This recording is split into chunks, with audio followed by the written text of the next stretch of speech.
मेरा नाम नताली मर्सा है। मैं 33 साल की हूँ और 3 रात पहले मेरे ही एंगेजमेंट डिनर पर जिस आदमी से मैं शादी करने वाली थी, उसने मेरी आंखों में आंखें डालकर कहा कि उसकी एक्स गर्लफ्रेंड नॉन नेगोशिएबल है। कोई बीता हुआ कल नहीं, कोई धुंधली याद नहीं और न ही कोई ऐसी जिसे प्यार करके इंसान आगे बढ़ जाता है। वो हमारी शादी, हमारी छुट्टियों, हमारी हर खुशी और उस कॉन्ट्रैक्ट के मुताबिक जो उसने टेबल पर सरकाया था, हमारे उन बच्चों की जिंदगी में भी एक परमानेंट जगह रखने वाली थी जो अभी पैदा भी नहीं हुए थे। उसने ये सब हमारे पूरे परिवार के सामने कहा और फिर मुझे चॉइस दी, मैं या वो। मैंने खुद को चुना, लेकिन मैं शांत रहकर उठी, उस पेपर्स के पैकेट को फोल्ड किया और बिना चिल्लाए बाहर क्यों निकल गई। ये समझाने के लिए मुझे थोड़ा पीछे जाना पड़ेगा, क्योंकि ऐसी चीजें एक रात में नहीं होती। ये धीरे धीरे खामोशी से उन छोटे छोटे लम्हों के साथ बनती हैं जिन्हें आप नजरअंदाज कर देते हैं, क्योंकि प्यार अक्सर समझदार लोगों को भी बेवकूफ बना देता है। मैं ऑस्टिन में एक सिविल इंजीनियर हूँ। पिछले 8 सालों से इंफ्रास्ट्रक्चर का काम कर रही हूँ। Bridges, drainage systems, road planning और म्युनिसिपल प्रोजेक्ट्स, वो काम जिनके बारे में कोई तब तक नहीं सोचता जब तक कुछ टूट न जाए। मेरी जॉब बेसिकली ये देखना है कि जिन चीजों पर लोग भरोसा करते हैं वो दबाव में ढह न जाए। यह कोई मखमली दुनिया नहीं है। स्टॉर्म वाटर मैनेजमेंट के लिए कोई तालियां नहीं बजाता, नहीं कल्वर्ट डिजाइन पर फिल्में बनती हैं। लेकिन ये एक ठोस और जरूरी काम है जो मुझे हमेशा पसंद रहा है। मुझे ब्लूप्रिंट्स, लोड कैलकुलेशंस और फाउंडेशंस पसंद हैं, वो चीजें जो या तो टिकती हैं या फिर गिर जाती हैं। 3 साल पहले मैंने डाउनटाउन के पास एक कॉन्डो खरीदा था। एक पेड ऑफ एसयूवी थी और एक सेविंग्स अकाउंट जिस पर मुझे गर्व था। इस सबसे पहले मैं अपनी जिंदगी के अगले स्टेप के बारे में सोच रही थी। एक बड़ा घर जिसके पीछे याद हो, शायद एक डॉग और आगे चलकर 2 बच्चे। एक ऐसी लाइफ जो अपनी कमाई हुई और मजबूत महसूस हो।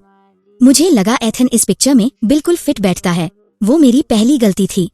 मैं उससे 2 साल पहले एक चैरिटी गाला में मिली थी जिसे मेरी फर्म के एक पार्टनर ने स्पॉन्सर किया था। ये वैसा इवेंट था जहाँ सब लोग जबरदस्ती मुस्कुरा रहे थे, महंगे ग्लासेस में मेडियोकर वाइन पी रहे थे और ऐसे शूज पहने थे जो सिर्फ दिखने के लिए बने थे। मैं वहाँ इसलिए थी क्योंकि मेरा रहना पॉलिटिकली जरूरी था। एथन वहाँ एक लाइफस्टाइल ब्रांडिंग कलेक्टिव को रिप्रेजेंट कर रहा था।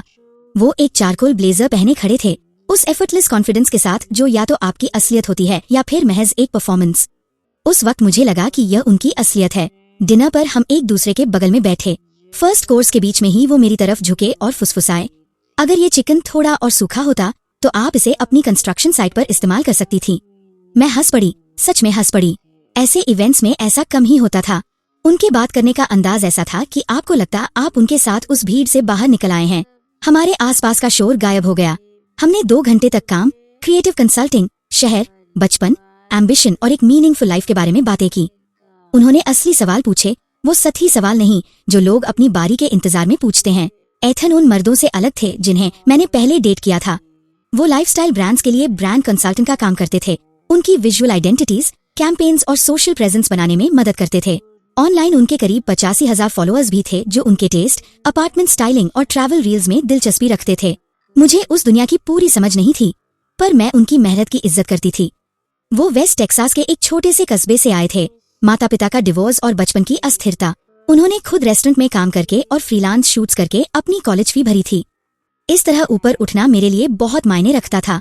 हमारी पहली डेट लेडी बर्ड लेक के पास एक कॉफी शॉप में हुई जो 3 घंटे चली। दूसरी डेट साउथ ऑस्टिन के एक छोटे से मैक्सिकन रेस्टोरेंट में थी और तीसरी डेट बार्टन क्रीक पर एक सैटरडे मॉर्निंग हाइक थी। उसके बाद सब कुछ बहुत आसान होता चला गया, शायद जरूरत से ज्यादा आसान। हम हर वीकेंड साथ बिताने लगे। वो मेरी जिंदगी में इतनी खूबसूरती से शामिल हुए कि मैंने उसे उनका सच्चा प्यार समझ लिया। वो मेरे काम में दिलचस्पी लेते थे। जब मैं ड्रेनेज लोड कैलकुलेशन समझाती तो लोग अक्सर बोर हो जाते थे, लेकिन एथन अपना सिर झुकाकर मुस्कुराते और कहते, नहीं, तुम बोलती रहो। मुझे सुनना पसंद है कि तुम्हारा दिमाग कैसे काम करता है। जब कोई आपको वहाँ समझे जहाँ आपको लगता था कि सिर्फ झेला जाएगा, तो आप उसे अपने समय से कहीं ज्यादा देने लगते हैं। आप उसे अपना ट्रस्ट दे देते हैं। लगभग 18 महीने डेट करने के बाद उन्होंने शादी के लिए पुश करना शुरू किया। किसी जबरदस्ती से नहीं, बल्कि उन नरम और अपनेपन भरे तरीकों से जो मना करने को बेवकूफी बना देते हैं। वो मेरे कंधे पर सिर रखकर कहते, मैं इस अस्थिरता से थक चुका हूँ नैट, मुझे एक असली घर चाहिए। मेरी फैमिली डल्लास में रहती थी, एक सिंपल और प्रैक्टिकल परिवार। मेरे माता पिता की शादी को जमाना हो गया था। मेरी बड़ी बहन क्लेयर और उनके पति के 2 बच्चे थे। एथन उस ठहराव की तरफ खींचे चले आते थे। मेरी माँ उन्हें तुरंत पसंद करने लगी और मेरे पिता उनके पॉलिश्ड अंदाज की इज्जत करते थे। हमने साथ में कई हसीन लम्हे बिताए, कोलोराडो की एक स्की ट्रिप, न्यू ऑर्लिन्स की रातें और फैमिली डिनर्स। हम लगातार आने वाले फ्यूचर की बातें करते थे। बच्चे, स्कूल्स और एक शांत घर। एक रात जब खिड़की पर बारिश की बूंदें गिर रही थीं, उन्होंने मुझसे कहा, मैं कभी नहीं चाहता कि मेरे बच्चे ये सोचे कि वो कहाँ के हैं। वो लाइन मेरे दिल में हफ्तों तक बैठी रही, क्योंकि मुझे उन पर भरोसा था। मुझे तब अंदाजा भी नहीं था कि शब्दों का इतना जादूगर इंसान अपनी सच्चाई को एक हथियार की तरह इस्तेमाल कर सकता है। प्रपोजल एन्चांटेड रॉक पर हुआ।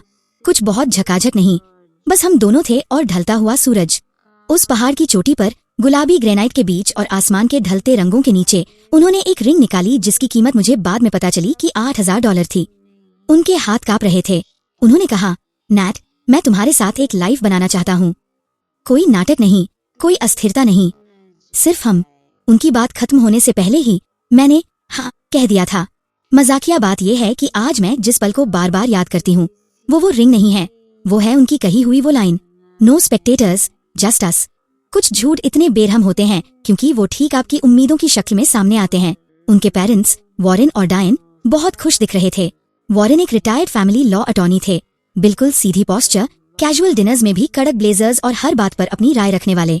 डायन एक पॉपुलर ब्लॉग और ऑनलाइन प्लेटफॉर्म चलाती थी जिसे वो इवॉल्व्ड पार्टनरशिप स्ट्रक्चर्स कहती थी। वो इंटेंशनल, एक्सपेंसिव, ऑथेंटिक और इमोशनली लिबरेटेड जैसे शब्दों का इस्तेमाल करती थी। मुझे वो थोड़े ड्रामा क्वीन जरूर लगे, लेकिन खतरनाक नहीं। लोगों को अपनी फिलॉसफीज को लेकर थोड़ा थिएट्रिकल होने का हक है। मुझे लगा उनका परिवार बस मेरे परिवार से ज्यादा शो ऑफ करने वाला है। मैं गलत थी। एंगेजमेंट डिनर का आइडिया वॉरेन का ही था। डाउनटाउन में एक प्राइवेट डाइनिंग रूम। दोनों परिवार साथ मिलकर जश्न मनाने और दो सिस्टम्स को जोड़ने जा रहे थे। ये सुनने में तब भी अजीब लगा था, पर मैंने जाने दिया। टेबल पर हम 12 लोग थे। मेरे माता पिता उस सुबह डैलास से गाड़ी चलाकर आए थे। क्लेयर और उनके पति डैनियल भी आए थे। एथन की तरफ से वॉरेन, डायन, उनकी आंट मैरिसोल, उनकी कजिन जेना और परिवार की एक दोस्त केल से दूर कोने में बैठी थी। शुरुआत में सब कुछ नॉर्मल लगा, बहुत ज्यादा नॉर्मल। और अब जब पीछे मुड़कर देखती हूँ तो समझ आता है कि उस सन्नाटे में अपना ही एक खौफ था। मेरी माँ और डायन शादी के वेन्यूज की बातें कर रही थीं। मेरे पिता और वॉरेन रिटायरमेंट पोर्टफोलियोज पर चर्चा कर रहे थे। क्लेयर जेना को अपने बच्चों की फोटोज दिखा रही थी। एथन मेरे करीब बैठे थे। टेबल के नीचे उनका घुटना मेरे घुटने को छू रहा था और वो ऐसे मुस्कुरा रहे थे जैसे उन्होंने वो हासिल कर लिया हो जो वो चाहते थे। फिर डिनर के बीच में उन्होंने अपने लेदर पोर्टफोलियो बैग में हाथ डाला और एक बेहद खूबसूरत बाउंड पैकेट निकाला। ग्लॉसी कवर, एम्बॉस टाइटल और इतना मोटा मखमली पेपर जो दूर से ही अमीरी बयां कर रहा था। सामने लिखा था, फैमिली ऑफ चॉइस अग्रीमेंट। पहली नजर में मुझे लगा कि ये कोई मजाक है, शादी की प्लानिंग की कोई अजीब सी बुकलेट। लेकिन अचानक कमरे में ऐसा सन्नाटा छा गया कि मेरे रोंगटे खड़े हो गए। वो हैरानी वाला सन्नाटा नहीं था, वो पहले से तैयार बैठा सन्नाटा था। वही वो लम्हा था जब मुझे समझ आया कि उनके परिवार का हर इंसान कुछ ऐसा जानता था जो मैं नहीं जानती थी। एथन ने दोनों हाथों से वो पैकेट मेरे सामने रखा और बहुत शांत होकर बोले, मैं इसे सही माहौल में और उन लोगों के सामने रखना चाहता था जो सबसे ज्यादा मायने रखते हैं, क्योंकि ये हमारे आने वाले परिवार के फ्यूचर के बारे में है। इससे पहले कि मैं उसे खोलती, मेरा दिल बैठ गया। अंदर शर्तें थीं, पन्नों पर फैली अनगिनत शर्तें, बारीक लिखी हुई, ठंडी और बेरहम। शादी के बाद उनकी एक्स गर्लफ्रेंड सबरीना को हमारे परिवार के ढांचे में एक परमानेंट इमोशनल स्टेक होल्डर के तौर पर रहना था। उन्हें त्योहारों, जन्मदिनों, सालों और जिंदगी के बड़े मौकों पर बुलाया जाना था। हमारी शादी के रूपरंग, हमारी पब्लिक प्रेजेंस और एक कपल के तौर पर हमसे जुड़े किसी भी फ्यूचर लाइफस्टाइल कंटेंट में वो एक क्रिएटिव कंटिन्यूटी पार्टनर के रूप में काम करने वाली थी। उसमें एथन और सबरीना के बीच बातचीत के टाइम टेबल, सालाना ट्रिप्स, बड़े मौकों पर उनकी मौजूदगी, भविष्य में होने वाले बच्चों के जन्म को रिकॉर्ड करने में उनकी भूमिका, रिलेशनल ट्रांसपेरेंसी, बच्चों की पढ़ाई लिखाई में उनकी राय और अगर वो किसी पब्लिक फोटो या वीडियो में दिखें तो उनके अप्रूवल राइट्स जैसे ना जाने कितने ही हिस्से थे।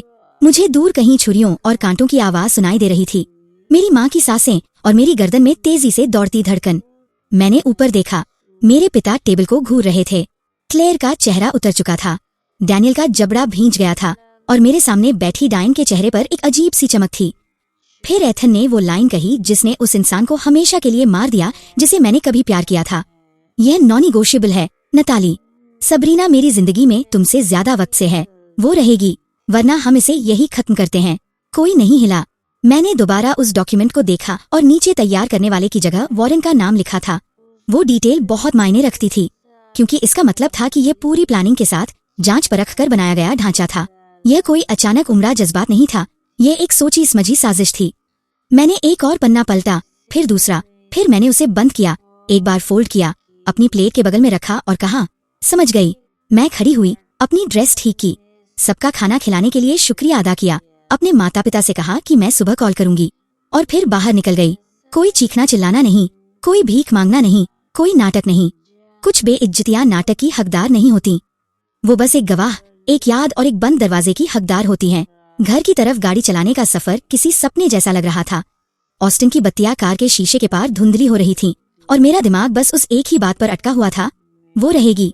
यह नहीं कि वो कभी थी या कभी मायने रखती थी, बल्कि वो रहेगी। जब मैं अपने कंडो पहुंची तो गाड़ी में बैठकर 10 मिनट तक स्टीयरिंग व्हील को कसकर पकड़े रही, जब तक कि मेरी उंगलियां दर्द न करने लगी। फिर मैंने उस पैकेट के हर पन्ने की फोटो ली, कवर, पीछे का हिस्सा, शर्तें, दस्तखत, सब कुछ टाइम स्टैम्प के साथ। उसके बाद मैंने वो पूरा सेट अपनी दोस्त डानिका रूइज को भेजा, जो कॉलेज के दिनों से मेरी दोस्त और एक जबरदस्त कॉर्पोरेट अटॉर्नी थी। सब्जेक्ट लाइन लिखी, मुझे बताऊं कि मैं पागल तो नहीं हो रही हूँ। उसने 6 मिनट बाद मुझे कॉल किया। उसके पहले शब्द थे, नताली, किसी को जवाब मत देना, सब कुछ सेव करके रख लो। अगली सुबह वॉरेन ने मुझे एक और अडेंडम ईमेल किया। यह और भी बदतर था। सबरीना को अब बच्चों की परवरिश से जुड़े फैसलों और परिवार की कहानी तय करने में एक एडवाइजरी फिगर का दर्जा दिया गया था। मैंने अपने किचन में अकेले ठंडी कॉफी हाथ में लिए वो पढ़ा और आखिरकार कड़वा सच समझ पाई। यह उलझनों से भरा शादी का कोई प्रस्ताव नहीं था। ये प्रगतिशील प्यार के नाम पर मेरी जिंदगी पर कब्जा करने का एक प्लान था और सौदा पक्का होने से पहले ही मैं बाहर निकल आई थी। मैं उस रात सो नहीं सकी। कल की ही ड्रेस में अपने कंफर्टर के ऊपर लेटी रही। घर की सारी लाइट्स चालू थीं और मैं छत को घूरती रही, जबकि साइड टेबल पर मेरा फोन बार बार जल रहा था, जैसे कोई चीज जबरदस्ती अंदर घुसने की कोशिश कर रही हो। शुरुआत में एथन के मैसेजेस बहुत नरम लग रहे थे। आई एम सॉरी कि माहौल ने तुम्हें परेशान कर दिया। क्या हम बात कर सकते हैं इससे पहले कि तुम इसे जरूरत से ज्यादा बड़ा बना दो? तुम्हारे इस तरह चले जाने से सबके सामने मेरी बेइज्जती हुई है। फिर 10 मिनट बाद, नताली, जवाब दो। फिर, इसीलिए मैं एक स्ट्रक्चर चाहता था। तुम बात करने के बजाय दूर भाग जाती हो। फिर, अगर तुम मुझसे प्यार करती तो कम से कम मेरी बात सुनती। 12 घंटे में 43 मैसेजेस। मुझे ये इसलिए पता है क्योंकि डानिका ने मुझसे गिनने को कहा था। पैटर्न्स मायने रखते हैं। उसने अगली सुबह मुझे अपने डाउनटाउन ऑफिस में मिलने पर कहा। बात करने के लहजे में बदलाव मायने रखता है। कंट्रोल खोने पर लोगों की असली नीयत सबसे तेजी से बाहर आती है। डानिका रूइज 19 साल की उम्र से ही खौफनाक हद तक काबिल थी। कॉलेज में प्रोफेसर्स उसे मानते थे, मर्द उसे कम समझते थे और बाद में दोनों को अपने किए पर पछतावा होता था। वो अब कॉर्पोरेट लॉ, कॉन्ट्रैक्ट्स, कागजी सबूतों और बिजनेस झगड़ों की स्पेशलिस्ट थी। वो ऐसी औरत थी जो 6 पन्नों के कागज को एक बार पढ़कर बता सकती थी कि कौन सा पैराग्राफ एक जाल है। उसने नेवी सूट पहना था, अपने काले बालों को पीछे पिन किया हुआ था और उसके चेहरे पर वही एक्सप्रेशन था जो तब आता था जब कोई बकवास को समझदारी बनाकर बेचने की कोशिश करता था। उसने मेरे भेजे हुए पूरे पैकेट का प्रिंट आउट निकाल लिया था, कलर टैब्स, मार्जिन नोट्स और हाईलाइटेड की हुई शर्तें। जब उसने अपने चश्मे के ऊपर से मेरी तरफ देखा तो उसके चेहरे पर सिर्फ हैरानी थी। यह कोई दायरा तय करने वाला डॉक्यूमेंट नहीं है, उसने कहा। ये तुम्हें कंट्रोल करने का एक ढांचा है। मैं उसके सामने बैठी थी, बाहें कसकर बांधे हुए, अपनी आवाज को स्थिर रखने की कोशिश कर रही थी। मैं इसे बार बार सोच रही हूँ कि शायद मुझसे ही कोई बात समझने में गलती हुई है। नहीं हुई। शायद वो घबरा गया था और नताली, उसने पैकेट मेरी तरफ खिसकाया और आखिरी पन्ने पर उंगली मारी। उसके बाप ने इसे ड्राफ्ट किया है। इसे पेशेवर तरीके से तैयार किया गया है। इसे सबके सामने एक नाटक की तरह पेश किया गया। ये घबराहट नहीं है, यह पूरा का पूरा रचा हुआ नाटक है। वो शब्द मेरे दिल पर आकर लगा क्योंकि वो सच था। उस डिनर की हर एक चीज एकदम नापतोल कर रखी गई थी। कौन चुप रहा, कौन हैरान दिखा, कौन नहीं दिखा, शर्तों का सिलसिला, और उस आखिरी शर्त से पहले लिया गया वो सन्नाटा। यहाँ तक कि एथन का चेहरा भी गंभीर, नापातुला, लगभग शांत, जैसे वो मुझे किसी ऐसी सच्चाई से मिला रहे हों जिसे समझने के लिए मैं अभी उतनी बदल नहीं पाई थी। डानिका ने मुझसे सब कुछ मांगा, emails, texts, share expense records, शादी के बिल्स और वो हर रिटन अग्रीमेंट जो एथन और मेरे बीच पैसों को लेकर कभी हुआ था। मैंने सब कुछ उसे दे दिया। उसके बाद मैं अपनी कार में गई और पार्किंग गराज की सीढ़ियों पर बैठकर ठीक 4 मिनट तक रोई, क्योंकि कभी कभी बेइज्जती को अपने शरीर से बाहर निकालने के अलावा कोई रास्ता नहीं होता, इससे पहले कि वो आपके अंदर जमा होकर आपको सुन कर दे। उसके बाद मैं ऊपर वापस गई, अपना चेहरा धोया और मदद करने लगी। अगर इंजीनियरिंग आपको एक चीज सिखाती है तो वो ये है, घबराहट सिर्फ वक्त बर्बाद करती है। नुकसान का जायजा लो, जहाँ गड़बड़ हुई है उस जगह को अलग करो, पूरे दबाव के रास्ते को समझो और ढूंढो कि सबसे पहले क्या टूटा था। दोपहर तक हमें पहली दरार मिल गई। शादी का हर एक कॉन्ट्रैक्ट, हर एक कागज डायन के नाम पर था। वो वेन्यू, डाउनटाउन की एक पुरानी वेयरहाउस स्पेस जिसे सिर्फ रेंट पर लेने का खर्च $18,000 था। Caterer, florist, lighting designer, quartet, custom stationery studio, furniture rental company, सब मिलाकर 145,000 का खर्च था, जिनमें से किसी एक पर भी मेरे दस्तखत नहीं थे। इस बात से मुझे तसल्ली मिलनी चाहिए थी, लेकिन नहीं मिली। इसने हर चीज को और ज्यादा ठंडा और बेरहम बना दिया, क्योंकि इसका मतलब था कि मुझे कभी वाकई इसमें शामिल किया ही नहीं गया था, किसी भी मायने में नहीं। मुझसे बस एक शोपीस की तरह सलाह ली जाती थी। पूछा जाता था कि मुझे कौन सा कलर पसंद है, मैं फिश खाऊंगी या चिकन, या मुझे लिनेन के मेन्यूज ज्यादा महंगे लगते हैं या कार्ड स्टॉक। इस बीच असली ढांचा मेरे पीछे मेरी बिना किसी जानकारी के खड़ा किया जा रहा था। डानिका अपनी कुर्सी से टिककर बैठी और बोली, यह परिवार कभी तुम्हें बराबर का फैसला लेने वाला बनाना ही नहीं चाहता था। वो शब्द एक अजीब से सदमे की तरह लगे, इसलिए नहीं कि मैं यह जानती नहीं थी, क्योंकि मैं जानती थी। उस सदमे के पीछे कहीं न कहीं मुझे उस डिनर से पहले ही ये बात पता थी। मैं बस उन सबूतों को ऐसा रूप नहीं देना चाहती थी जिसे मैं नजरअंदाज न कर सकूं। फिर हमें सबरीना मिली, या यूं कहें सबरीना की कंपनी। डाइन के अकाउंट से एक मीडिया इनवॉइस का पेमेंट पहले ही हो चुका था। सबरीना वेल क्रिएटिव स्टूडियो को शादी की विजुअल डायरेक्शन और कंटिन्यूटी स्ट्रैटेजी के लिए $80,500 दिए गए थे। मैं उस रकम को इतनी देर घूरती रही कि उसका कोई मतलब ही नहीं बचा। डानिका ने इनवॉइस मेरी तरफ घुमाया ताकि मैं उसकी बारीकियां पढ़ सकूं। Brand narrative development, couple positioning strategy, visual legacy framework, milestone image continuity planning. यह सब ऐसी भाषा लग रही थी जैसे किसी ने खूबसूरत शब्दों के ढेर से असलियत का गला घोंट दिया हो ताकि नीचे क्या है किसी को दिखे ही नहीं। ये हमारी शादी थी, मैंने धीरे से कहा। डानिका ने मेरी तरफ देखा। नहीं, यह उनका कैंपेन था। मैंने उस कॉन्ट्रैक्ट के बारे में दोबारा सोचा। उसमें सबरीना का नाम ऐसे बुना हुआ था जैसे कोई धागा हो, किसी पुरानी याद की तरह नहीं, किसी उलझी हुई दोस्ती की तरह नहीं, बल्कि एक बुनियादी ढांचे की तरह, एक काम की तरह, एक हक की तरह। और जो बात इसे और बदतर बना रही थी, जो मुझे अंदर तक झकझोर रही थी, वो ये एहसास था कि एथन ने महीनों मेरे साथ डिनर टेबल पर, बिस्तर में, हाइक्स पर, ग्रोसरी स्टोर में मेरी आंखों में आंखें डालकर वक्त बिताया था, जबकि ये सब मेरी पीठ पीछे रचा जा रहा था। उसी दोपहर डानिका ने मुझसे क्रेडिट कार्ड के बारे में पूछा। मैंने 6 महीने पहले एथन को शादी के खर्चों के लिए एक सप्लीमेंट्री कार्ड दिया था। हमारे बीच एक लिखित समझौता था, साधारण सा लेकिन साफ, जो टेक्स्ट में लिखा हुआ था। $500 से ऊपर के किसी भी खर्च पर पहले बात करना और मंजूरी लेना जरूरी था। वो मान गया था, जाहिर है मान गया था। जब बात सिर्फ कागजों तक सीमित होती तो वो हमेशा कितनी खूबसूरती से मान जाता था। स्टेटमेंट्स दोपहर 3 बजे के आसपास आए। डानिका ने उन्हें प्रिंट किया और एक एक करके येलो मार्कर से देखने लगी। पहली नजर में ये थोड़ा बिखरा हुआ पर झेलने लायक लगा। Vendor deposits, dinner tastings, transportation holds.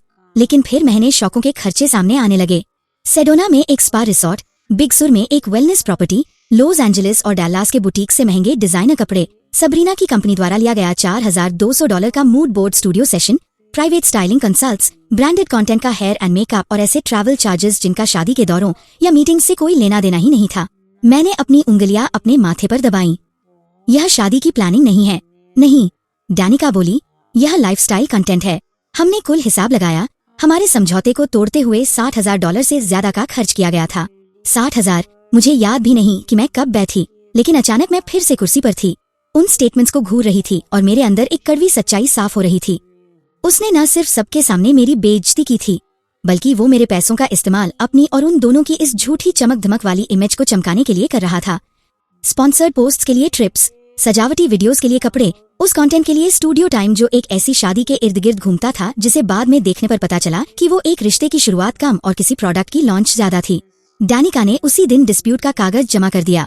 जांच पूरी होने तक कार्ड को फ्रीज कर दिया गया। रात 2:07 बजे एथन का टेक्स्ट आया, क्या तुम सच में इस वक्त अकाउंट फ्रीज कर रही हो? 2:11 बजे, मेरे काम और डिलीवरेबल्स आने वाले कंटेंट से जुड़े हैं, तुम जानबूझकर मेरे बिजनेस को नुकसान पहुंचा रही हो। 2:16 बजे, क्या तुम्हें अंदाजा भी है कि तुम्हारी एक इमोशनल रिएक्शन की वजह से कितना नुकसान हो रहा है? मैंने रसोई के काउंटर पर स्वेटपेंट्स में बैठकर वो मैसेजेस पढ़े। मेरे बाल अभी भी उस शावर से गीले थे जो मैंने उस रेस्टोरेंट की गंध को अपनी चमड़ी से धोने के लिए लिया था। एक इमोशनल रिएक्शन। 12 लोगों के सामने अपनी शादी का सौदा करने से मना करने को वो यही कह रहा था। मैंने कोई जवाब नहीं दिया। अगली दोपहर तक डायन ने एक ब्लॉग पोस्ट पब्लिश कर दिया। एथन को मौका मिलता उससे पहले ही किसी ने मुझे वो भेज दिया। टाइटल था when partners fear your freedom. कोई नाम नहीं, कोई सीधा इशारा नहीं, लेकिन वो साफ तौर पर मेरे ही बारे में था। उसने एक ऐसी औरत का जिक्र किया था जिसकी सोच रिश्तों, हक और मालिकाना हक को लेकर बहुत पुरानी और सख्त थी। जो एक बेहद करीबी पारिवारिक चर्चा से सिर्फ इसलिए भाग खड़ी हुई क्योंकि वो बड़े और खुले प्यार को बर्दाश्त नहीं कर सकी। उसने लिखा कि कैसे समाज की पुरानी सोच और बचपने की वजह से कुछ लोग मर्दों की आजादी को कंट्रोल करना चाहते हैं। कमेंट्स और भी बदतर थे। सैकड़ों औरतें उसकी तारीफ कर रही थी, ब्रुक को कह रही थी, क्योंकि कई लोगों ने नाम गलत समझ लिया था और उन्हें सच का पता ही नहीं था कि वो एक टॉक्सिक पार्टनर से बच गई। बाकी लोग उस गुमनाम मंगेतर को इनसिक्योर, डरा हुआ और छोटी सोच वाला कह रहे थे। जब अजनबी लोग किसी ऐसे इंसान के मुंह से आपकी जिंदगी का मजाक उड़ाते हैं जिसने सच को ही बदल दिया हो, तो जो घबराहट होती है वो बहुत अलग होती है। मैंने पूरा पढ़ने की गलती कर दी। एक औरत ने लिखा, पुराने विचारों वाले लोग हमेशा तब बेनकाब होते हैं जब उन्हें लगता है कि वो पूरी बात को अपने हिसाब से मोड़ नहीं सकते। अपने हिसाब से मोड़ नहीं सकते। वो लाइन वहाँ काले और सफेद अक्षरों में लिखी थी और न जाने क्यों उसी बात पर मुझे हंसी आ गई। इसलिए नहीं कि वो मजाकिया थी, बल्कि इसलिए क्योंकि वो सच के इतने करीब होकर भी उससे बिल्कुल दूर थी। उसी दिन बाद में बात सिर्फ दिमाग से खेलने से बढ़कर खतरनाक मोड़ पर आ गई। मेरे सुपरवाइजर का फोन आया और उन्होंने मुझसे ऑफिस आने को कहा। उनकी आवाज बहुत संभली हुई, पेशेवर और अजीब लग रही थी। जब मैं पहुंची तो HR रिप्रेजेंटेटिव पहले से वहां मौजूद थी। IT से जावियर मोरालेस भी वहां था, जो मेरा दोस्त था और साइबर सिक्योरिटी टीम का हेड था। उसके चेहरे से कुछ पता नहीं चल रहा था, लेकिन जब हमारी आंखें मिली तो मैं तुरंत समझ गई कि ये कोई आम बात नहीं है। HR को एक गुमनाम ईमेल मिला था जिसमें मेरी मानसिक हालत को लेकर चिंता जताई गई थी। उस मैसेज में कहा गया था कि एक टूटे हुए रिश्ते के बाद मैं बहुत बड़े दिमागी तनाव से गुजर रही हूँ और शायद बड़े सरकारी प्रोजेक्ट्स पर काम करने के लायक नहीं हूँ। उसमें सुरक्षा की चिंताएं, साथ ही कर्मचारियों के जोखिम और पब्लिक लायबिलिटी जैसी बातें लिखी थीं। उसमें उतनी ही ऑफिशियल भाषा का इस्तेमाल किया गया था जिससे वो सच लगे, और उतनी ही पर्सनल डिटेल्स दी गई थी जिससे साफ लगे कि निशाना मैं ही हूँ। लगभग 3 सेकंड के लिए मैं सांस लेना ही भूल गई। धोखे के बारे में लोग एक बात आपको नहीं बताते, कभी कभी यह सिर्फ दिल टूटने पर नहीं रुकता, कभी कभी यह आपकी रोजी रोटी छीनने आ जाता है। मैंने HR को वो सब कुछ सौंप दिया जो मेरे पास था। कॉन्ट्रैक्ट, अडेंडम, ढेरों टेक्स्ट्स, डाइन के पोस्ट के स्क्रीनशॉट्स और एक लिखा हुआ टाइमलाइन। मैंने सच को जितने सीधे शब्दों में हो सकता था बता दिया। मैंने बताया कि कैसे मुझे फंसाकर मेरी आने वाली शादी में उसकी एक्स गर्लफ्रेंड को हमेशा के लिए एक बड़ी अथॉरिटी बनाने की कोशिश की गई, जिसके बाद मैंने सगाई तोड़ दी। और अब उसका परिवार जवाब में बात को आगे बढ़ा रहा है। जावियर ने बहुत ही शांत होकर कुछ सवाल पूछे, फिर कहा कि वो मुझे पर्सनली कुछ दिखाना चाहता है। वो मुझे बरामदे से होते हुए अपने ऑफिस ले गया, दरवाजा बंद किया और अपनी स्क्रीन मेरी तरफ घुमा दी। हमने इस शिकायत का पता लगा लिया है, उसने कहा। मेरा गला सूख गया। वो शिकायत जहाँ से भेजी गई थी वो IP एड्रेस डाइन के घर के ऑफिस का निकला। 1 सेकंड के लिए तो मैं बस घूरती रही, फिर मैं धीरे से बैठ गई क्योंकि मेरे घुटने अब मेरा साथ नहीं दे रहे थे। उसने मुझे ऑफिस से निकलवाने की कोशिश की। जावियर का जबड़ा भींच गया। लग तो ऐसा ही रहा है। सार्वजनिक सुरक्षा का मामला होने की वजह से HR सावधानी बरत रहा है, लेकिन तुमने जो कागज दिए हैं उसके हिसाब से ये साफ तौर पर किसी की नीच हरकत लग रही है, कोई सच्ची शिकायत नहीं। मैंने एक बार फिर स्क्रीन की तरफ देखा, फिर जमीन की तरफ और फिर अपने हाथों को देखा। जिंदगी में कुछ लम्हे ऐसे आते हैं जब शक की बची कुची गुंजाइश भी इतनी अचानक गायब हो जाती है कि वो शरीर पर महसूस होती है, जैसे दबाव पड़ने पर कांच टूटकर बिखर जाता है। ये भी वैसा ही एक लम्हा था। अब तक मेरे अंदर का एक छोटा सा हिस्सा ये सोच रहा था कि क्या एथन इस सब में पिस गया था? क्या उसके पेरेंट्स ये सब करवा रहे थे? क्या शायद उस खेल, दिमागी चालों और सामाजिक दबाव के पीछे कभी कुछ सच्चा भी था? अब नहीं।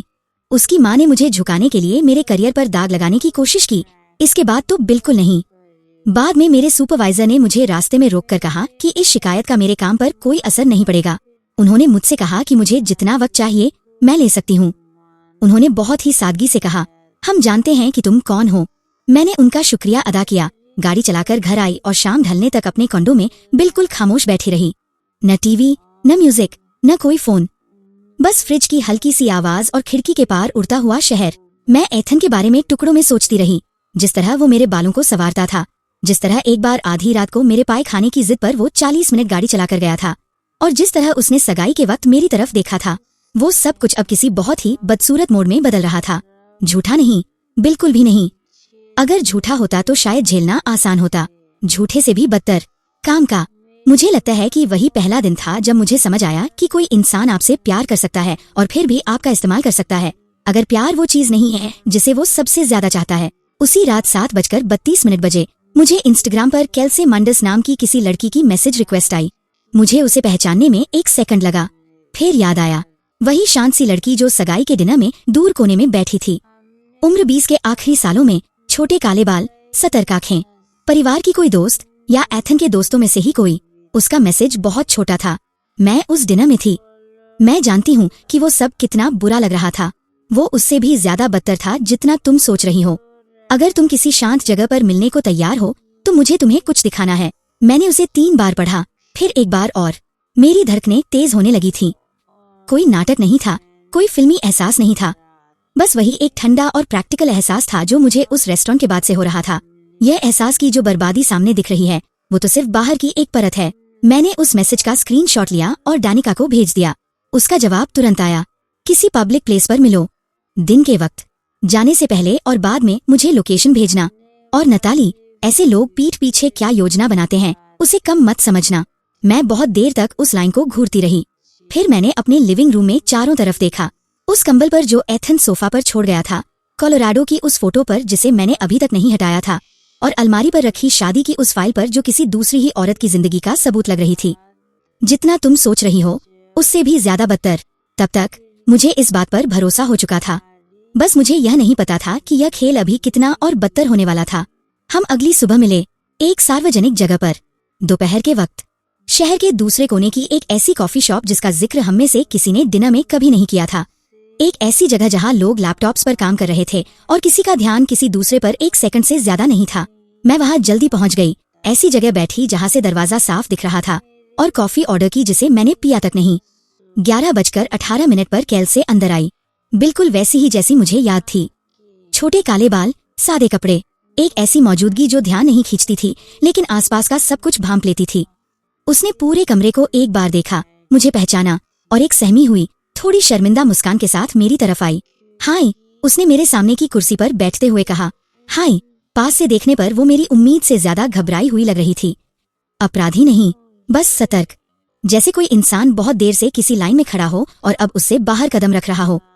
यहाँ आने के लिए शुक्रिया, उसने धीरे से कहा। मुझे यकीन नहीं था कि तुम आओगी। मुझे भी यकीन नहीं था कि मुझे आना चाहिए। सही बात है। एक पल के लिए सन्नाटा छा गया। उसने अपने कंधे के पीछे देखा, फिर वापस मेरी तरफ।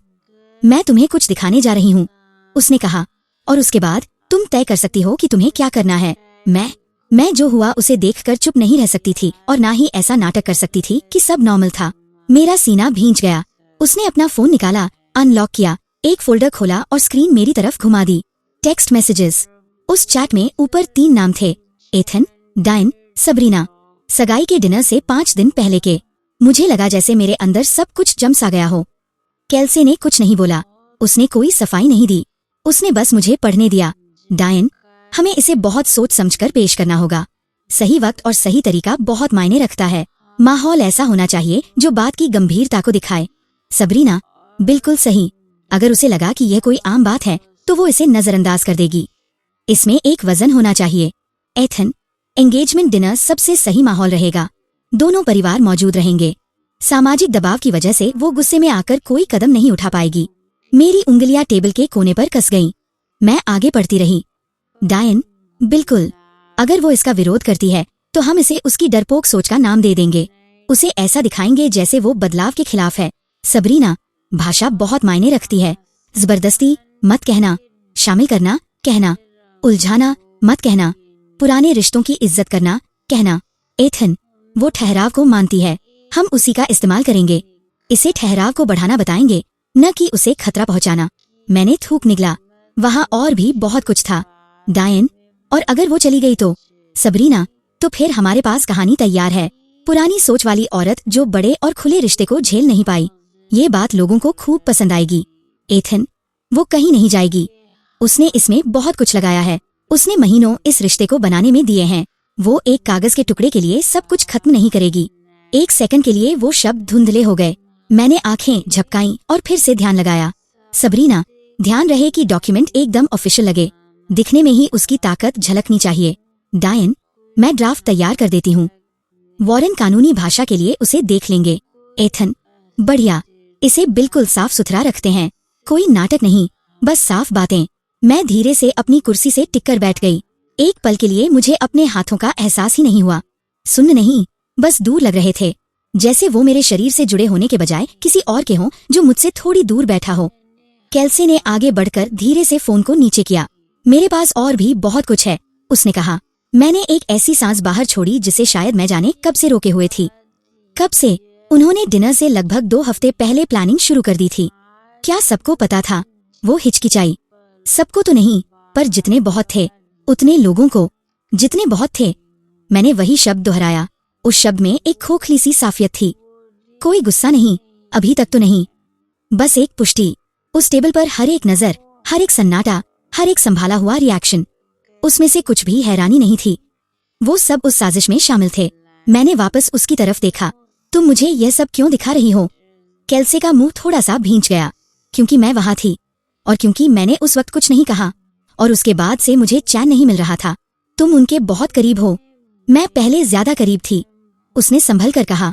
मैं कभी कभी सबरीना के प्रोजेक्ट्स के जरिए एथन के लिए स्टाइलिंग का काम करती हूँ। जाहिर है वो करती थी। उस दुनिया में हर चीज घूम फिर कर सबरीना पर, उस ढांचे पर, उस इमेज पर और उस बनाई हुई कहानी पर ही आकर टिकती थी। केल्से ने अपने हाथों को नीचे देखा। मुझे लगा ये सब बस ब्रांडिंग है, तुम तो जानती ही हो। वो हर चीज के बारे में ऐसे बात करते हैं जैसे वो कोई आइडिया हो। मुझे नहीं लगा था कि वो सच में। वो खुद ही रुक गई, फिर उसने दोबारा कोशिश की। मुझे नहीं लगा था कि वो किसी के साथ ऐसा करेंगे। किसी के साथ? नताली नहीं, मैं नहीं, बस कोई।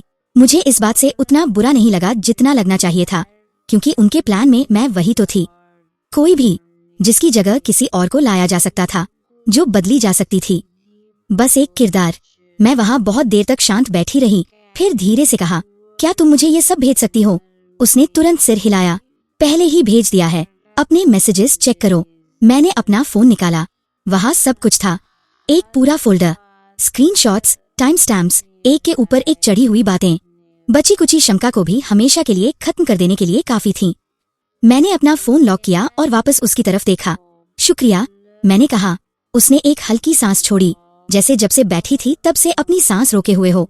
आई एम सॉरी, मैंने बस एक बार सिर हिलाया, न माफ करते हुए न इल्जाम लगाते हुए, बस उस बात को मानते हुए। फिर मैं खड़ी हो गई, क्योंकि अब वहां बैठने का कोई मतलब नहीं बचा था।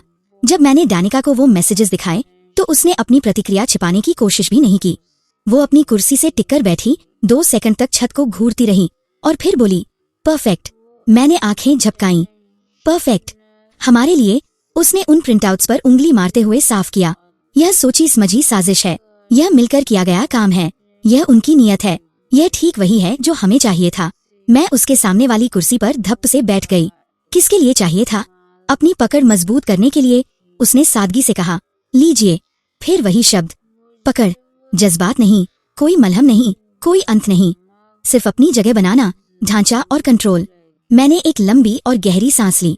मैं उनका खेल नहीं खेलना चाहती। तुम खेल नहीं रही हो, डानिका ने शांत होकर कहा। तुम इसे खत्म कर रही हो। उसने कागजों को एक साफ सुथरी ढेरी में समेटा। लेकिन हम इसे साफ सुथरे तरीके से करेंगे, और ऐसे करेंगे जिससे तुम सुरक्षित रहो। कैसे? हम उन्हें सोचने देंगे कि उनके पास अभी भी बात करने का मौका है। मैंने अपनी भौहें थोड़ी सी सिकोड़ी। तुम चाहती हो कि मैं उनसे मिलूं। मैं चाहती हूँ कि कमरे पर तुम्हारा कंट्रोल हो। वो बात दिमाग पर अलग तरीके से बैठी। कमरे पर कंट्रोल। घबराना नहीं, उसे बस सहना नहीं, उस पर अपना राज चलाना। डानिका ने अपनी पेन को टेबल पर एक बार ठकठकाया। उन्होंने मिलने के लिए कहा है न? मैंने सिर हिलाया। वॉरेन का ईमेल आया था, एक शांत पारिवारिक चर्चा। बढ़िया, उसने कहा। हम मान जाते हैं। बातचीत 3 दिन बाद तय हुई।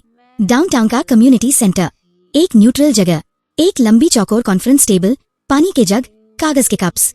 एक ऐसा कमरा जिसे इसलिए बनाया गया था ताकि हर बात सिर्फ काम की लगे, दिल की नहीं। दोनों परिवार पहुंचे। एक तरफ मेरा परिवार, दूसरी तरफ उनका। डानिका मेरे बगल में बैठी थी। जब मैं अंदर आई तो एथन ने मेरी तरफ देखने से परहेज किया। यह कुछ नया था। सगाई के डिनर में उसने मेरी आंखों में ऐसे आंखें डाली थीं जैसे वो कोई रटियटाई सच्चाई बता रहा हो। अब जैसे ही उसकी नजर मेरी नजर से मिली, उसने आंखें फेर लीं। दिलचस्प था। वॉरेन ने बात शुरू की। जाहिर है वही करता। नपीतुली आवाज, संभाला हुआ लहजा, ऐसी भाषा जो लग रही थी जैसे शीशे के सामने रट कर आई गई हो। हम यहाँ एक ऐसा रास्ता निकालने आए हैं जो शामिल हर इंसान की इज्जत करे, उसने कहा। इज्जत, उनके खजाने का एक और शब्द। डायन सिर हिला रही थी। उसके हाथ सामने सलीके से बंधे थे, जैसे वो किसी बातचीत के कार्यक्रम में बैठी हो, न कि उस औरत के सामने जिसके बेटे ने, नहीं, जिसके उसने और उसके बेटे ने मिलकर कोने में धकेलने की कोशिश की थी। फिर एथन बोला। उसने एक बार अपना गला साफ किया और आखिरकार मेरी तरफ देखा। मुझे लगता है कि हम बीच का रास्ता निकाल सकते हैं, उसने कहा। बीच का रास्ता? मुझे लगभग हंसी ही आ गई। वो बोलता रहा, अब थोड़ा तेजी से, जैसे वो अपनी बात में बह रहा हो। सबरीना को हर त्योहार पर मौजूद रहने की जरूरत नहीं है। हम उसमें बदलाव कर सकते हैं, लेकिन मेरी जिंदगी में, हमारी जिंदगी में उसकी भूमिका की इज्जत होनी चाहिए। वो मेरी क्रिएटिव आइडेंटिटी का हिस्सा है। सिर्फ इसलिए कि मेरी शादी हो रही है, वो गायब नहीं हो सकती। हमारी जिंदगी। मैं कुछ नहीं बोली। वो और तेजी से बोलने लगा, जैसे अपनी बात में वजन डालने की कोशिश कर रहा हो। वो हमारे रिश्ते के बीच में नहीं आएगी। जहाँ जरूरत होगी, बस वहीं उसकी राय ली जाएगी। पब्लिक इमेज, कंटेंट, जिंदगी के बड़े फैसले, बस इतना ही, बस इतना ही। मैंने डानिका की तरफ देखा। उसने मुझे एकदम हल्का सा इशारा किया, शुरू हो जाओ। मैंने अपने हाथ टेबल पर बांधे एथन को देखा, फिर वॉरेन को, फिर डायन को और वापस एथन को। क्या मैं तुम्हें कुछ दिखा सकती हूँ? मैंने पूछा। वॉरेन ने थोड़ा मुंह बनाया। नताली, यह एक बातचीत है, कोई बस 2 मिनट लगेंगे, मैंने शांत होकर कहा। सन्नाटा छा गया। फिर वॉरेन पीछे टिककर बैठ गया। ठीक है। डानिका ने अपने बैग में हाथ डाला, एक छोटा प्रोजेक्टर निकाला और अपने लैपटॉप से जोड़ दिया। उनके पीछे की दीवार चमक उठी। पहली स्लाइड, ग्रुप चैट। नाम साफ दिख रहे थे, तारीखें साफ थीं, मैसेजेस वैसे के वैसे थे। कमरे में ऐसा सन्नाटा छा गया जो सगाई के डिनर वाले सन्नाटे से बहुत अलग था। इस बार वो उम्मीद का सन्नाटा नहीं था, ये तगड़े झटके का सन्नाटा था। मैंने आगे की स्लाइड की। अगला मैसेज, फिर एक और, फिर एक और। डायन के चेहरे का रंग उड़ गया। वॉरेन का जबड़ा भींच गया। एथन बिल्कुल सुन्न पड़ गया। सबरीना वहां नहीं थी, पर उसकी जरूरत भी नहीं थी। उसके शब्द पूरे कमरे में गूंज रहे थे। अगर वो चली गई तो कहानी हमारे हाथ में होगी। वो कहीं नहीं जाएगी। उसने बहुत कुछ लगाया है। सामाजिक दबाव उसे मानने पर मजबूर कर देगा। मैंने अपनी आवाज ऊंची नहीं की, कोई जल्दबाजी नहीं की, कोई सफाई नहीं दी। मैंने बस उन्हें पढ़ने दिया, उस सन्नाटे को खेलने दिया, उस वजन को उन पर बैठने दिया। फिर मैंने अगली स्लाइड की। इनवॉइसेस, सबरीना की कंपनी को भेजे गए $80,500। एक एक चीज का हिसाब बारीकी से लिखा हुआ, बेतुका। अगली स्लाइड, मेरे क्रेडिट कार्ड के स्टेटमेंट्स, हाईलाइट किए हुए खर्चे, नीचे गोल घेरे में कुल रकम $60,200। अगली स्लाइड, वो अडेंडम जहां सबरीना को हमारे होने वाले बच्चों से जोड़ा गया था। वहां एक छोटा सा तीखा लम्हा आया जब वॉरेन का संयम पूरी तरह टूट गया। उसका कंट्रोल बिखरा। ये बात को बिल्कुल गलत तरीके से दिखाया जा रहा है, उसने तीखे लहजे में कहा। तुम बातों को मरोड़ रही हो। डानिका थोड़ा आगे झुकी। यहाँ जो कुछ भी दिखाया गया है वो असली है। उसकी आवाज धीमी और पक्की थी। टाइम स्टैम्प्ड, पता लगाया जा सकने वाला, साबित किया जा सकने वाला। अगर आप इसे झूठा साबित करना चाहते हैं तो हम इसे अदालत तक ले जा सकते हैं। वॉरेन का मुंह बंद हो गया। बिल्कुल ऐसे ही। डायन की आंखों में आंसू भर आए। मैं तो बस कुछ नया बनाना चाहती थी। उसकी आवाज कांप रही थी। कुछ ऐसा जो पुराने और बेकार हो चुके रिश्तों से बेहतर हो। मेरी माँ पहली बार बोली, तुमने मेरी बेटी से उसकी शादी एक दूसरी औरत के साथ बांटने को कहा। उन्होंने बिना किसी भड़ास के कहा। उसकी सगाई के डिनर पर उसके पूरे परिवार के सामने। कमरा जम गया। डायन ने मुंह खोला, फिर बंद कर लिया। एथन ने टेबल की तरफ देखा और जब से मैं उससे मिली थी, पहली बार ऐसा हुआ था कि उसके पास बोलने के लिए कोई शब्द नहीं थे। बातचीत बिना किसी फैसले के खत्म हो गई। लोग खड़े हुए, कुर्सियां घिसटी, सबकी आवाजें धीमी, खिंची हुई और संभली हुई थी। मेरे माता पिता ने पार्किंग लॉट में मुझे गले लगाया। मेरे पिता ने कहा, तुमने बिल्कुल सही किया। मेरी माँ ने बस एक सेकंड के लिए मेरा चेहरा अपने हाथों में थाम लिया और सिर हिलाया। डानिका मेरे साथ मेरी कार तक चलकर आई। अब तुम्हें साफ दिख रहा है? उसने पूछा। मैंने धीरे से दरवाजा खोलते हुए कहा, हाँ। वो कोई रिश्ता नहीं था, उसने कहा। वो एक स्ट्रैटेजी थी। मैंने पार्किंग लॉट के पार एथन की कार को देखा, उस इंसान को देखा जिससे मुझे लगा था कि मेरी शादी होने वाली है, और उस जिंदगी को देखा जो लगभग शुरू होने ही वाली थी। फिर मैंने धीरे से कहा, मुझे लगता है ये तो बस शुरुआत थी। डानिका के चेहरे पर कोई बदलाव नहीं आया, क्योंकि ये वाकई शुरुआत ही है। मुझे लगा था कि उस बैठक ने सब कुछ बेनकाब कर दिया। मैं गलत थी। 3 दिन बाद केल्सी ने मुझे फिर से मैसेज किया। इस बार कोई घुमा फिराकर बात नहीं की, कोई झिझक नहीं, बस एक लाइन लिखी, मुझे सबरीना के लैपटॉप में कुछ मिला है, तुम्हें यह देखना चाहिए। इसे पढ़कर मुझे कोई धक्का नहीं लगा, अब तो बिल्कुल भी नहीं। धक्का लगने के लिए हैरानी की जरूरत होती है, और तब तक हैरानी तो मेरे अंदर से जलकर खत्म हो चुकी थी। हम फिर मिले, वही नियम, वही सावधानी, पर इस बार माहौल अलग था। केल्सी इस बार बैठी नहीं, वो टेबल के पास खड़ी रही, अपना लैपटॉप खोला और स्क्रीन मेरी तरफ घुमा दी। फाइल पहले से खुली हुई थी। काला बैकग्राउंड, साफ सुथरे लिखे हुए शब्द, साधारण लेकिन संभली हुई स्लाइड्स, प्रोफेशनल, चमचमाती हुई, सोची समझी। स्क्रीन पर सबसे ऊपर लिखा था modern family brand, turning love into legacy. मैं कुछ नहीं बोली, कोई रिएक्शन नहीं दिया। मैंने बस थोड़ा आगे झुककर पढ़ना शुरू किया। Slide 1, concept overview. एक बड़े पैमाने पर फैलने वाला ऐसा लाइफस्टाइल ब्रांड जो रिश्ते के एक नए ढांचे के इर्द गिर्द बना हो, जहां पुरानी स्थिरता के साथ साथ रिश्तों के नए और खुले दायरों को जोड़ा गया हो। Slide 2, core narrative. एक सफल और आर्थिक रूप से मजबूत औरत का एक रचनात्मक सोच वाले मर्द से रिश्ता, जबकि वो मर्द अपनी पूर्व साथी के साथ भी एक गहरा रिश्ता बनाए रखता है जो उनकी परिपक्व सोच का प्रतीक है। मेरा पेट भींच गया, शब्दों की वजह से नहीं बल्कि उसकी बारीकी की वजह से। वो भाषा अनजाने में नहीं लिखी गई थी, वो कोई उलझी हुई बात नहीं थी, उसे बहुत नाप तोल कर तैयार किया गया था। मैंने अगली स्लाइड की। Target demographic. 30 से 45 साल की वो औरतें जो स्थिरता, लंबे रिश्ते और जज्बातों की गहराई को मानती हैं, लेकिन भरोसा और नियत दिखने पर नए किस्म के रिश्तों को अपनाने के लिए भी तैयार रहती हैं। लीजिए, जो बातें उन्होंने कभी मुंह से साफ नहीं कही थी, वो यहाँ शीशे की तरह साफ लिखी थी। उनके लिए मैं नताली नहीं थी, मैं तो बस एक वर्ग थी, एक हिस्सा, एक टाइप। मैंने फिर क्लिक किया। Male led positioning.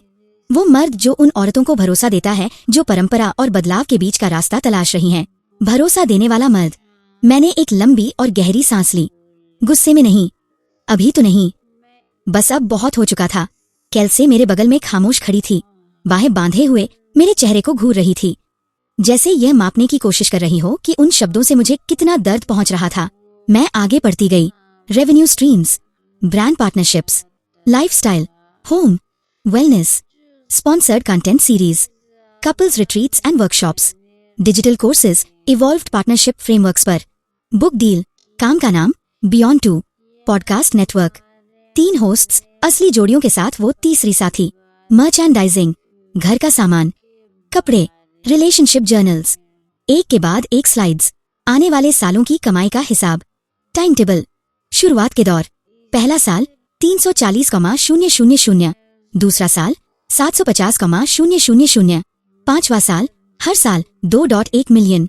वहाँ एक हिस्सा ऐसा भी था जिस पर लिखा था केस स्टडी रोल आउट, और उसके नीचे लिखा था शादी को कहानी की शुरुआत का मुख्य जरिया बनाया जाएगा, जज्बाती मोड़ के जरिए लोगों को जोड़ा जाएगा। विरोध से इनकार, फिर जुड़ाव, और आखिरकार मंजूरी। मेरी उंगली ट्रैक पैड पर ही रुक गई। विरोध से इनकार, फिर जुड़ाव, और आखिरकार मंजूरी। उन्होंने मेरी प्रतिक्रियाओं को भी अपनी योजना में पहले से ही लिख रखा था। मेरी झिझक, मेरा मना करना, यहाँ तक कि आखिरकार मेरा मान जाना, सब कुछ पहले से सोच लिया गया था, तैयार किया गया था, सजाकर बेचा गया था। मैंने आखिरी स्लाइड पर क्लिक किया। रिस्क फैक्टर्स, साथी का शामिल होने से मना करना या जबरदस्ती किए जाने की जनधारणा बनना, सख्ती से जांच होने पर कहानी का टूट जाना, मिटिगेशन स्ट्रैटेजी, विरोध को डरपोक सोच का नाम देना, सामाजिक दबाव का इस्तेमाल करना, अपने प्लेटफॉर्म्स के जरिए शुरुआती कहानी पर कब्जा जमाए रखना। मैंने लैपटॉप को बहुत धीरे से, बहुत संभाल कर बंद किया, जैसे अगर जरा भी जोर लगाया तो वो टूटकर बिखर जाएगा। कॉफी शॉप का शोर वापस मेरे आसपास गूंजने लगा। कपों की खनक, किसी की हल्की सी हंसी, एक बरिस्ता का कोई ऐसा नाम पुकारना जो मेरा नहीं था। एक पल के लिए सब कुछ अजीब सा सामान्य लगा, जैसे मेरे पैरों तले जमीन खिसकी ही न हो। कैल्से ने धीरे से सांस छोड़ी। I am sorry. मैंने उसकी तरफ देखा। ये तुमने नहीं बनाया, पर मैंने इसे रोका भी तो नहीं। किसी ने नहीं रोका, मैंने धीरे से कहा। यही सच था। उस टेबल पर बैठे एक भी इंसान ने खड़े होकर यह नहीं कहा था, ये गलत है। उन सबने अपने ज़मीर से ज्यादा उस बने बनाए ढांचे पर भरोसा किया था, या शायद बहुत पहले ही उनकी वो सोच खत्म हो चुकी थी जो उस ढांचे के खिलाफ जाती। मैंने लैपटॉप उसकी तरफ खिसका दिया। मुझे इसकी एक कॉपी भेज दो। उसने सिर हिलाया। मैंने पहले ही इसका बैकअप ले लिया है। जाहिर है उसने ले लिया था। होशियार, सतर्क, तैयार। मैं खड़ी हो गई। इस बार मैं हिल नहीं गई थी। मैं बिल्कुल साफ महसूस कर रही थी, जैसे महीनों से छाया हुआ धुंधल का आखिरकार छंट गया हो। तुमने मुझे ये दिखाया, इसके लिए शुक्रिया, मैंने कहा। उसने एक थकी हुई सी मुस्कान दी। तुम्हें सच जानने का पूरा हक है। हाँ, बिल्कुल था। और अब मैं जानती थी। डानिका ने इस बार परफेक्ट नहीं कहा। उसे कहने की जरूरत ही नहीं थी। उसने उस पिच डेक को एक बार पढ़ा, फाइल बंद की और कुर्सी से टिककर बैठ गई। तो उसने कहा। मैं इंतजार करने लगी। इससे सब कुछ साफ हो जाता है। मैंने सिर हिलाया। हाँ। उसने अपनी उंगलियों को आपस में जोड़ा, कुछ देर सोचा, फिर मेरी तरफ देखा। तुम्हारे पास 2 रास्ते हैं, मुझे पता है कि उनमें से एक रास्ता क्या है, सबके सामने सच्चाई लाना। उसने कहा, अगर तुम इसे बाहर निकालती हो तो यह फैलेगा, यह उन्हें पल भर में तबाह कर देगा। और दूसरा रास्ता, तुम साफ सुथरे तरीके से बिना किसी शोर के अलग हो जाओ, उन्हें अपने ही बनाए ढांचे के नीचे दबकर खत्म होने दो। मैं टेबल को घूरती रही, लकड़ी पर पड़े हल्के से खरोंच के निशानों को, ऊपर जलती रोशनी की परछाई को, बस खालीपन को। बहुत देर तक मैंने कोई जवाब नहीं दिया, क्योंकि मैं देख सकती थी इस बात का दूसरा पहलू, जहां मैं सब कुछ पोस्ट कर देती। वो मैसेजेस, वो डेक, वो इनवॉइसेस, वो कॉन्ट्रैक्ट, उसे इंटरनेट पर आग की तरह फैलते हुए देखती, उनके नामों को कीचड़ में घसीटते हुए देखती, उनके ब्रांड को अपनी आंखों के सामने जलते हुए देखती। उसमें सुकून मिलता। वो बहुत बड़ा धमाका होता, वो आसान होता, लेकिन वो मुझे हर कमेंट, हर शेयर, हर खबर के जरिए उनसे जोड़े रखता। मैं अभी भी उनकी कहानी का हिस्सा बनी रहती, बस दूसरी तरफ खड़ी होकर। मैंने डानिका की तरफ देखा। मैं अब उनकी कहानी का हिस्सा नहीं बनना चाहती। उसने एक पल के लिए मेरी आंखों में देखा, फिर सिर हिलाया। बहुत बढ़िया, उसने कहा, तो फिर हम इसे सही तरीके से करेंगे। असर धीरे धीरे दिखना शुरू हुआ। कोई बड़ा नाटक नहीं, कोई धमाका नहीं, बस दरारें। शुरुआत में छोटी छोटी। एथन के मैसेजेस कम हुए, फिर बंद हो गए। डायन का ब्लॉग 3 दिनों तक शांत रहा, फिर 1 हफ्ता, फिर उससे भी ज्यादा। एथन के ब्रांड पार्टनरशिप्स में से एक ने अपना काम रोक दिया। समय की कमी, उसने पोस्ट किया। एक और पार्टनरशिप उसकी प्रोफाइल से चुपचाप गायब हो गई। सबरीना के स्टूडियो के हाथ से एक क्लाइंट निकल गया, फिर दूसरा। लोग चीजों को भाप लेते हैं, भले ही उन्हें पूरी बात न पता हो। काम करने का तरीका, दूरी, खालीपन। उन्होंने जो ढांचा बनाया था वो पूरी तरह कंट्रोल पर, सही वक्त पर और अपनी बनाई कहानी पर टिका था। और जैसे ही वो कंट्रोल जरा सा भी फिसला, उस ढांचे के जोड़ खुलने लगे। वॉरेन ने एक लॉसूट का ड्राफ्ट भेजा। दिमागी तनाव, सार्वजनिक बेइज्जती। इसे पढ़कर मुझे लगभग हंसी ही आ गई। डानिका को नहीं आई। उसने एक ऐसा जवाब तैयार किया जो बिल्कुल शांत, सटीक और तबाह कर देने वाला था। एक कानूनी चेतावनी, एक सख्त नोटिस, साथ में पूरी सच्चाई का समय के हिसाब से लिखा हुआ ब्यौरा। डिनर, कॉन्ट्रैक्ट का अगला पन्ना, क्रेडिट कार्ड का गलत इस्तेमाल, HR की शिकायत, पिच डेक, सब कुछ सबूतों के साथ, क्रम से, जिसे झुठलाया न जा सके। उसने वो भेजा और फिर हमने इंतजार किया। 3 दिन बाद वॉरेन के बोलने का तरीका बदल गया। अब कोई धमकियां नहीं थीं, अब भाषा बदल चुकी थी। शायद बीच का रास्ता निकालना ज्यादा सही रहेगा। जाहिर है रहेगा, क्योंकि अब यह कोई ऐसी कहानी नहीं थी जिसे वो अपने हिसाब से मोड़ सकते थे। यह सबूत थे, और सबूत कभी झुकते नहीं हैं। इस दौरान मेरी जिंदगी वापस पटरी पर लौटने लगी। धीरे धीरे, एक साथ नहीं, बल्कि छोटे छोटे शांत तरीकों से। मैंने अपने कॉन्डो के लिए पौधे खरीदे, असली वाले, बिना देखभाल वाले नहीं। वो पौधे जिन पर आपको ध्यान देना पड़ता है, पानी देना, घुमाना, देखभाल करना। मैंने फिर से सैटरडेज को हाइक्स पर जाना शुरू कर दिया। सुबह सुबह, गर्मी शुरू होने से पहले, शहर का शोर बढ़ने से पहले, सिर्फ मैं, वो पगडंडी और मेरे कदमों की आवाज। मुझे नींद बेहतर आने लगी। पूरी तरह सही तो नहीं, पर पहले से काफी बेहतर। सच तो यह है कि जब आप अपनी खुद की कीमत पर समझौता करना बंद कर देते हैं तो आपका शरीर उसे महसूस करता है और उसे सुकून मिलता है। एक रात मैं अपनी रसोई में खिड़की खोले खड़ी थी। हवा अंदर आ रही थी, जैसे उसे अभी अभी अंदर आने की इजाजत मिली हो। तब मुझे एक ऐसी बात समझ आई जिसने मुझे हैरान कर दिया। मैं अब गुस्से में नहीं थी, उस तरह तो बिल्कुल नहीं जैसा मैंने सोचा था। मेरे अंदर कोई आग नहीं जल रही थी। मैं बातों को बार बार याद नहीं कर रही थी। मैं उन तमाशों की कल्पना नहीं कर रही थी। मैं बस इन सबसे बाहर निकल चुकी थी। उन्होंने मेरी जिंदगी को एक प्रोडक्ट, एक केस स्टडी, एक लॉन्च बनाने की कोशिश की थी, और मैं उस कहानी का पहला पन्ना लिखे जाने से पहले ही बाहर निकल आई थी। बातचीत अगले हफ्ते तय हुई थी। डानिका ने पूरी बातें पक्की करने के बाद अपना लैपटॉप बंद किया और मेरी तरफ देखा। यह आखिरी दाव है, उसने कहा। मैंने सिर हिलाया। मैं जानती हूँ। उसने कुछ सेकंड मुझे ध्यान से देखा, फिर पूछा, तैयार हो? मैंने उस सगाई के डिनर के बारे में सोचा, उस कॉन्ट्रैक्ट के बारे में, उन मैसेजेस के बारे में, उस पिच डेक के बारे में, और उस खामोश बर्बादी के बारे में जो उसके बाद हुई थी। फिर मैंने कहा, हाँ, क्योंकि जब से ये सब शुरू हुआ था, पहली बार ऐसा हो रहा था कि मैं किसी ऐसी चीज में कदम नहीं रख रही थी जिसे मैं समझती न हूँ। मैं पूरी तैयारी के साथ अंदर जा रही थी, और इस बार उस कहानी पर उनका कब्जा नहीं था, मेरा था। बातचीत वाला कमरा मेरी उम्मीद से ज्यादा ठंडा था, शारीरिक रूप से नहीं, जज्बाती रूप से। छत की तेज रोशनी, सादी दीवारें, एक लंबी टेबल जो यह दिखाने के लिए बहुत छोटी लग रही थी कि उसके दोनों तरफ कितना फासला था। 2 वकील, अदालत का तय किया हुआ एक मध्यस्थ, एक तरफ मेरे माता पिता, दूसरी तरफ एथन और उसका परिवार, मेरे बगल में डानिका। उस कमरे की हर एक चीज इस तरह रखी गई थी ताकि सब कुछ संभला हुआ, दबा हुआ और पेशेवर लगे। लेकिन उसके नीचे कुछ और भी था, एक दबाव, वैसा ही दबाव जो किसी चीज के टूटने से ठीक पहले बनता है। वॉरेन सबसे पहले बोला। जाहिर है वही बोलता। उसने अपना कोट ठीक किया, अपना गला साफ किया और बातों को ऐसे घुमाकर पेश किया कि अगर आप सच न जानते होते तो उस पर भरोसा ही कर लेते। यह मामला, उसने कहा, बहुत ही दुर्भाग्यपूर्ण रहा है। जज्बात बह गए, गलतफहमियां बढ़ती चली गईं। मेरे बेटे और उसकी साथी ने नए जमाने के रिश्ते का एक आधुनिक ढांचा सामने रखने की कोशिश की थी और उसे उस सोच के साथ नहीं लिया गया जिस सोच के साथ वो लाया गया था। नहीं लिया गया। मैं शांत बैठी रही, हाथ बंधे हुए, सांसें थमी हुई। टेबल के पार एथन मेरे कंधे के ठीक पीछे एक बिंदु को घूर रहा था। जब से मैं अंदर आई थी उसने एक बार भी मेरी तरफ नहीं देखा था। डायन उसके बाद बोली, आंखों में पहले से आंसू थे, धीमी आवाज, न पीतुली, हम बस कुछ बेहतर बनाने की कोशिश कर रहे थे। उसने कहा, कुछ ऐसा जो पुराने और सीमित करने वाले तरीकों से ज्यादा सच्चा हो। हमारा इरादा कभी किसी को दुख पहुंचाने का नहीं था, कभी इरादा नहीं था। मध्यस्थ ने सिर हिलाया, बातें लिखी।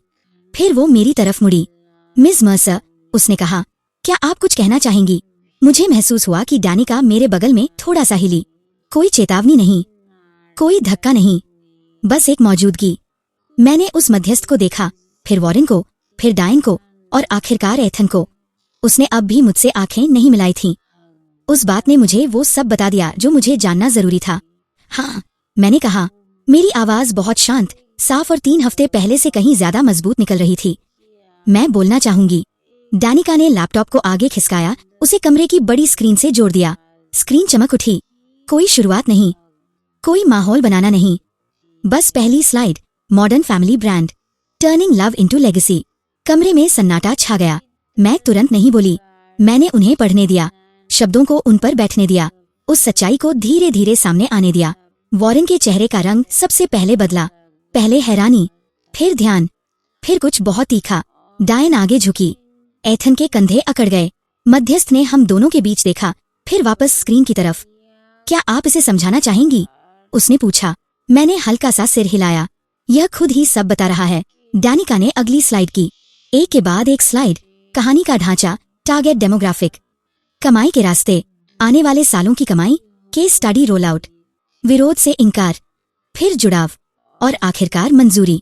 मैंने वॉरेन का चेहरा बदलते हुए देखा, किसी बड़े नाटक की तरह नहीं, बहुत धीरे धीरे, जैसे उसके अंदर की कोई नापितुली चीज उसके कंट्रोल से बाहर होकर बहुत तेजी से हिसाब लगा रही हो।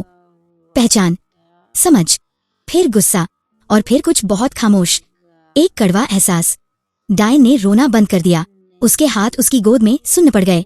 एथन ने आखिरकार ऊपर देखा, मेरी तरफ नहीं, स्क्रीन की तरफ, उस योजना की तरफ, उस चीज की तरफ जिसे बनाने में उसने मदद की थी। मध्यस्थ थोड़ा आगे झुकी।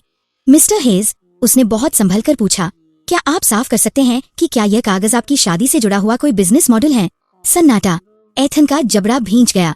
उसने कोई जवाब नहीं दिया। मध्यस्थ ने फिर कोशिश की, क्या आप अपनी साथी की जानकारी या मंजूरी के बिना अपने रिश्ते के इर्द गिर्द एक व्यापार खड़ा करने का इरादा रखते थे? फिर भी सन्नाटा। मुझे उसके बोलने की जरूरत नहीं थी। जवाब पहले से ही उस कमरे में था, उन स्लाइड्स में, उन आंकड़ों में, उस भाषा में, और जिस तरह उसकी तरफ का कोई भी इंसान मेरी तरफ देखने की हिम्मत नहीं कर पा रहा था, उसमें। मेरी माँ उसके बाद बोली। उस पल तक उन्होंने एक शब्द भी नहीं कहा था। उनकी आवाज स्थिर, शांत और इतनी तीखी थी कि हर झूठे नकाब को काट दे। तुम मेरी बेटी की शादी को एक प्रोडक्ट में बदलने की योजना बना रहे थे, उन्होंने कहा, और यहाँ बैठकर हमसे समझदारी की उम्मीद रख रहे हो। किसी ने कोई जवाब नहीं दिया, क्योंकि अब किसी बात को घुमाने की गुंजाइश नहीं बची थी। शब्दों को बदलने का कोई मौका नहीं था, कोई पर्दा नहीं बचा था। मध्यस्थ ने 15 मिनट का ब्रेक लिया। कोई तुरंत नहीं हिला। फिर कुर्सियां घिसटी, लोग खड़े हुए। कमरे ने राहत की सांस ली। फैसला होने में 2 हफ्ते लग गए, इसलिए नहीं कि बात उलझी हुई थी, बल्कि इसलिए क्योंकि उन्होंने बहुत चुपके से, बहुत संभाल कर कुछ न कुछ बचाने की कोशिश की। रिश्ता नहीं, वो तो बहुत पहले खत्म हो चुका था, बल्कि अपनी झूठी कहानी, अपनी इज्जत, अपना ढांचा। डानिका ने उन्हें ऐसा कुछ भी नहीं करने दिया। हर एक शर्त साफ थी, हर एक बात सोची समझी थी। आखिरकार बात बहुत साफ निकली। डायन और वॉरेन ने शादी के हर एक कॉन्ट्रैक्ट की पूरी आर्थिक जिम्मेदारी अपने सिर ली। सब कुछ, वो वेन्यू, वो वेंडर्स, वो पेमेंट जो पहले ही हो चुकी थी, सब कुछ। एथन ने 5 साल तक कभी संपर्क न करने के कागज पर दस्तखत किए, जो कानूनी रूप से सख्त था। सबरीना ने एक नोटिस पर दस्तखत किए कि वो आने वाले वक्त में मेरे नाम, मेरी फोटो या मेरी पहचान का इस्तेमाल किसी भी कंटेंट, कैंपेन या बिजनेस में नहीं कर सकती। और एक बात और थी, कोई भी बाहर जाकर एक दूसरे की बुराई नहीं करेगा। एकदम पक्का नियम। उनमें से कोई भी मेरे बारे में सार्वजनिक रूप से बात नहीं कर सकता था, न सीधे तौर पर, न इशारों में। सब कुछ हमेशा के लिए बंद कर दिया गया, सब कुछ खत्म। जब मैंने आखिरी पन्ने पर दस्तखत किए तो मुझे किसी जीत का एहसास नहीं हुआ, मुझे कोई राहत महसूस नहीं हुई। मुझे लगा कि काम पूरा हो गया, जैसे कोई दरवाजा बंद हो गया हो।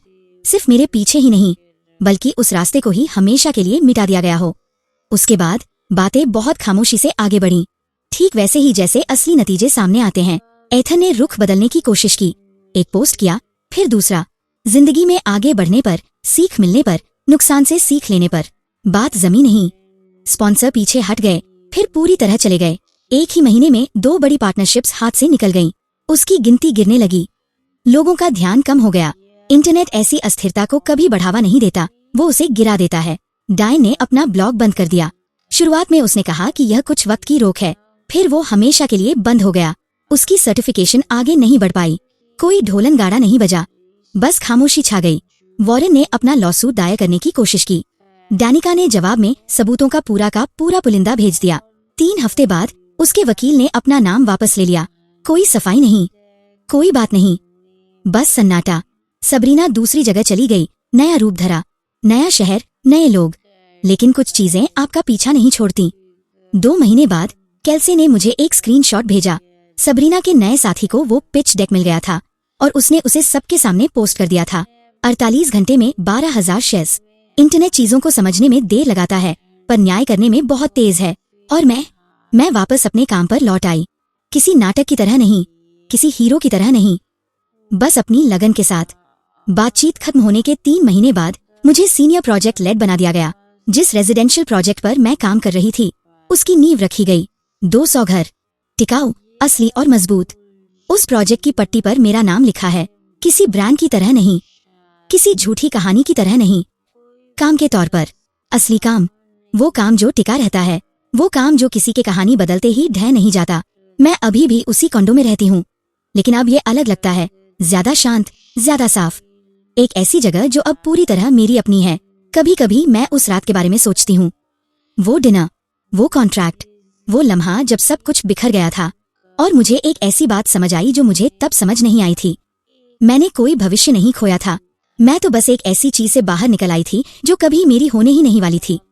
उन्हें मेरे जैसे किसी इंसान की जरूरत थी, जो स्थिर हो, जमीन से जुड़ा हो, सच्चा हो, क्योंकि उसके बिना उनका पूरा ढांचा ठीक वैसा ही दिखता जैसा वो असल में था। एक दिखावा, एक प्रोडक्ट, एक साजिश। उन्हें कभी उम्मीद नहीं थी कि मैं खुद चलकर बाहर निकल जाऊंगी। यही एक ऐसा कदम था जिसकी योजना उन्होंने नहीं बनाई थी, और वही एक कदम था जिसने उनका सब कुछ खत्म कर दिया।